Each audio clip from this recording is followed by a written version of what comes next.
Φίλες και φίλοι, γεια σας. Για μία ακόμη χρονιά ήρθαμε στο Goodwood Revival, πάντα μαζί με την Αρχιβάδα. Φυσικά πήραμε τον καιρό μαζί μας, που αυτό δεν μας βγήκε σε καλό. Γιατί έχουμε χάσει γύρω στα 5 κιλά ο καθένας. Έχουμε λιώσει την κυριολεξία. Πραγματικά είναι ένα μοναδικό γεγονός. Όμοιο του δεν υπάρχει σε κανένα μέρος του κόσμου.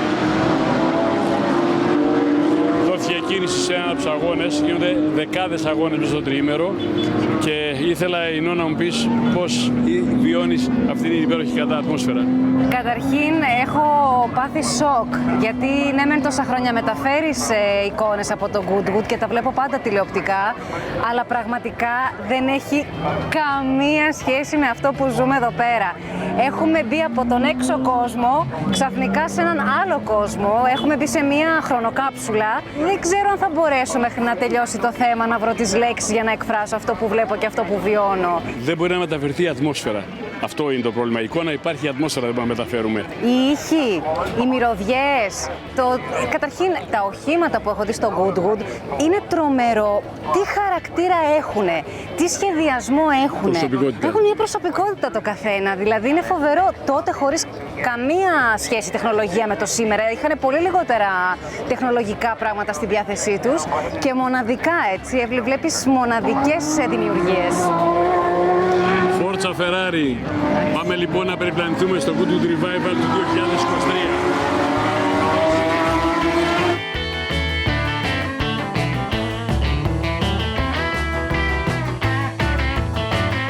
Μυθικά αυτοκίνητα φτιαγμένα με το χέρι από μαστόρους τεχνίτες γνώστες, χειροποίητα στην κυριολεξία και με κινητήρες ατμοσφαιρικούς που στροφάρουν μέχρι 10.000 στροφές. Τεράστιοι οδηγοί με μεγάλη ιστορία οδηγούν τα αυτοκίνητα αυτά, με πολλές νίκες είτε στη Φόρμουλα 1, πρωταθλήματα στο Λεμάν και γενικά είναι μια πολύ μεγάλη γιορτή.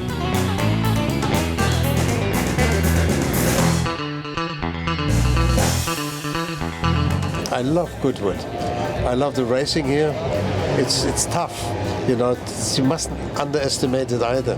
The gift of having something like that with the old cars, it is wonderful, and to be able to drive them in the race doesn't necessarily mean that you have to be winner takes it all, this sort of thing. Take it easy, enjoy it. But of course, when you have a lot of emphasis on the guys winning, it's difficult to slow them down. They want to win desperately. So winning to me is not the first thing. It's not. It's especially not in racing. You know, you have to finish, and if you have to drive well, you know you do, and then you can win. Today's spirit of cars and electrification and this and that, it's not the same. So you have this wonderful old machine. Now they run on artificial fuels, so we can continue, you know, when this hype of craziness, this total going overboard with saving the world. Goodwood is always special, you know, a lot of nice cars, a lot of spectators. We are here to have fun, you know, it's just, let's say, not a real race in terms of result, but it's a real race in terms of fun and to share, you know, with the spectator our passion. An alternative question. Go for it. Could you explain how the five senses are getting satisfied through your races? Well, with this, definitely the sound is a big one with this. That's the big thing with a racing car. And that's why I love combustion engines. You know, this little Alpha has straight pipes. It's a 1.6 litre engine, but it screams. You change gear at 8,200 RPM, so beautifully sounding. And obviously with motor racing, there's a lot of smells, so tires squealing, tires smell. Oil. Yeah, but for me, it's more the tires smell that I really love from these cars. So they're you know, and vision is obviously the most important thing for us, seeing where we're going. But those are the three senses that are most important for me, I guess.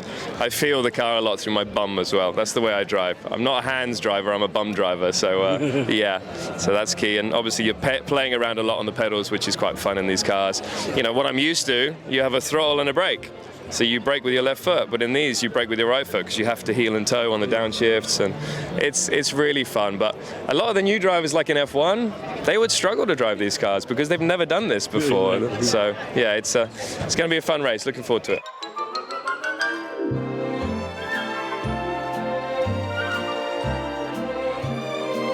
Η αλήθεια είναι πως ο κήπος της ΕΔΕΜ για το Motorsport βρίσκεται στην Αγγλία Και αφού μπορείς να βρεις τα πάντα και έχεις φαντασία, μπορείς να δημιουργήσεις ό,τι θέλεις και να μετατρέψεις ό,τι θέλεις. Όπως εδώ για παράδειγμα αυτό το κλασικό πουλμανάκι της Volkswagen την εποχή των χίπιδων έγινε ένα εντυπωσιακό dragster με θηριώδη κινητήρα, τεράστια υποδύναμη, από επιδόσεις δεν ξέρω.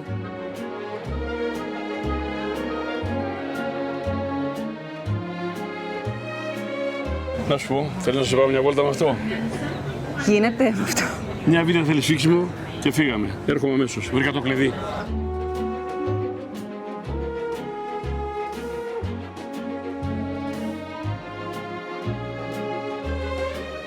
This year, Le Mans celebrates 100 years. What are your feelings and your memories? The centenary was, first of all, a fantastic race, a fantastic edition this year of Le Mans. But in general, I mean, I feel privileged, blessed to have competed, raced with great teams, great teammates during 3 decades. I've done 18 starts at Le Mans, and that's a big question to look at it from a personal side, but in generally it's obviously a race, and it was the biggest and most legendary race when I was a kid, so that aspired to me. And now having a year where you sort of celebrate 100 years since the very first 1923, yeah, that's has been a very big year and a very important celebration year, and have talked a lot about it, about different stories shared with other drivers or engineers, mechanics when you go around the world. What is the top speed in the Le Mans for you? I've always been with the chicane, so we break 350 kilometers an hour, but I think 353. Le Mans is a remarkable race, and you have to be very conscientious when you drive it. You can't drive too fast because you break your car. It's very simple. When Michael Schumacher drove, and of course he was going very fast, I said, Michael, you're going a little too quick. He said, that may seem quick to you, but for me it's not fast. I said, Mike, it's not. I know you can be quicker, but that's not the point. You stress your car, and you will have problems later. That's exactly what happened. And so on, he had wheel bearings in the rear and this and that. And he came up to me and he said, I think, Jochen, you were right, which was nice to admit it. In the beginning, when I did Le Mans, we always were told, change carefully, don't overdo it, just drive consciously, brake a little bit softer, things like that. So your car remains intact to the end. When I think of Le Mans, that's how I always have the picture in my head. I admire the guys who won it before me and so on. And then when I finally won it, with the Porsche, I should have won it 2 or 3 times. Jackie always drove with Derek, which was great, Derek Bell, in Le Mans, because I didn't want to do it. So otherwise I would have won it with Jackie, because we did all the other races together. I would have won it with him.